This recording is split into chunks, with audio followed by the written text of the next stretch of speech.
नमस्कार, चलिए वहां खबर जहां इस खास बुलेटिन में आपका बहुत स्वागत है। आपके साथ हूं मैं खुशबू मनोरमा मिश्रा। 1 अगस्त से आपके रोजमर्रा से जुड़ी कई चीजों में बदलाव होने जा रहा है। अगस्त की पहली तारीख से कई नियम बदलने जा रहे हैं।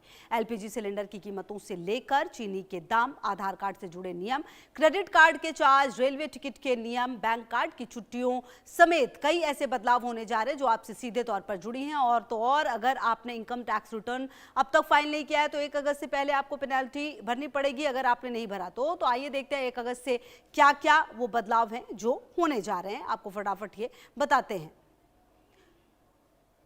तो 1 अगस्त से क्या क्या बदल रहा है वो अब आपको फटाफट हम बताएं। गैस और सिलेंडर के दाम, जैसा कि आपको मालूम है कि हर 1 तारीख को जो एलपीजी सिलेंडर्स के दाम होते हैं, चाहे वो कमर्शियल हो या फिर घरेलू, उसमें बदलाव होते हैं। देखिए, कहा यह जा रहा है कि सिलेंडर में जो मार्च में है एलपीजी के दाम में 60 रुपए की बढ़ोतरी हुई थी। पिछले महीने जून में कमर्शियल गैस के दाम बढ़े थे। तेल कंपनियां 19 किलो वाले सिलेंडर के दाम जारी कर सकती हैं। ऐसे में उम्मीद ये की जा रही है कि हो सकता है कि सिलेंडर के दामों में बढ़ोतरी हो, क्योंकि अभी भी युद्ध जो चल रहा है उसके आसार नजर आ रहे हैं।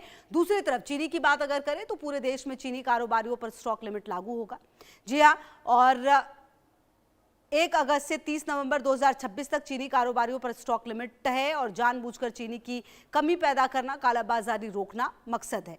तो 30 दिन से ज्यादा समय तक चीनी स्टॉक नहीं कर पाएगा कारोबारी। किसी भी समय 4000 क्विंटल से अधिक चीनी स्टॉक पर पाबंदी होगी। हर सप्ताह चीनी कारोबारी को अपडेट करनी होगी अपने स्टॉक की जानकारी। तो हो सकता है कि खाद्य एवं सार्वजनिक वितरण विभाग के ऑनलाइन पोर्टल पर जानकारी भी देनी होगी और इससे हो सकता है कि चीनी के दामों में कुछ आपको जो ऊपर नीचे, मतलब हो सकता है कि दाम कम हो ज्यादा हो, ये देखने को मिल सकता है। बहरहाल आगे बढ़ते हुए बात रेलवे की कर लेते हैं। जी हाँ, रेलवे टिकट बुकिंग की टाइमिंग से लेकर टिकट कैंसिलेशन के नियम भी बदलेंगे। जी हाँ, अब चीनी की बात आपने देख ली। बात रेलवे की अगर हम करें तो रेलवे में भी कई बड़े बदलाव हैं जो आपको देखने को मिलेंगे। रेलवे के जो बदलाव हैं वो कहीं ना कहीं आपसे सीधे तौर पर जुड़े हुए हैं। क्यों ऐसा? क्योंकि कई ऐसे बदलाव हैं जो पहली बार किए जा रहे हैं, कई ऐसे बदलाव हैं जो इसलिए किए जा रहे हैं ताकि आपके और हमारे जो सफर है उसको आसान किया जा सके। तो बात अगर रेलवे की जाए तो देखिए, काउंटर बुकिंग पर लागू होगा नया नियम और साथ ही साथ बुकिंग काउंटर्स पर भीड़ कंट्रोल करना भी मकसद है। यात्रियों को सुविधा देना मकसद है।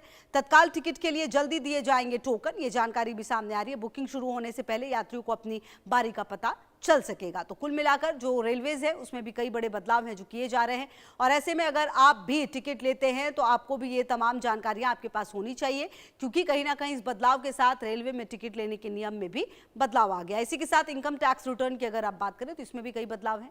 31 जुलाई 2026 से इनकम टैक्स रिटर्न की तय तारीख। 1 अगस्त से पेनाल्टी के साथ फाइन ITR होगी। ITR 3, ITR 4 बिजनेस बिना ऑडिट के लिए डेडलाइन 31 अगस्त 2026। ITR 3, ITR 4 ऑडिट वालों के लिए डेडलाइन 31 अक्टूबर 2026। इसके अलावा बैंक में क्या बदलाव होगा? कई बैंक क्रेडिट कार्ड के नियमों में बदलाव कर सकते हैं। जी हाँ, रिवॉर्ड पॉइंट, चार्ज फीस या अन्य बदलाव की उम्मीद की जा रही है। कुछ बैंक FD की ब्याज दरों में भी बदलाव कर सकते हैं। तो ये वो बदलाव हैं जो बैंक की तरफ से किए जा सकते हैं। आधार कार्ड, भारतीय बैंक, इंश्योरेंस कंपनियां नया KYC शुरू कर सकती हैं। नया system central know your customer 2.0 यानी CKYC होगा। अकाउंट ओपन करने पर जानकारियों को अपडेट करने में कस्टमर की सहमति जरूरी होगी। कस्टमर की सहमति से ही सेंट्रल रजिस्ट्री में स्टोर डेटा हासिल होगा। तो ये वो बदलाव है जो आधार कार्ड में हो सकता है। टेक्नोलॉजी की अगर आप बात करें तो टेलीकॉम सेक्टर स्पैम कॉल्स, फर्जी मैसेजेस रोकने के लिए लागू हो सकते हैं। सिक्योरिटी रूल्स, TRAI या टेक कंपनियां बनाती हैं नए सिक्योरिटी रूल्स, क्योंकि कहीं ना कहीं जो साइबर अपराध है वो काफी ज्यादा बढ़ा है और उसी को रोकने के लिए, उसी के संदर्भ में कहा यह जा रहा है कि कई ऐसे नियम हैं जो लाए जा सकते हैं और इसे और ज्यादा थोड़ा मुश्किल बनाया जा सकता है। नए सिक्योरिटी रूल्स लाए जा सकते हैं।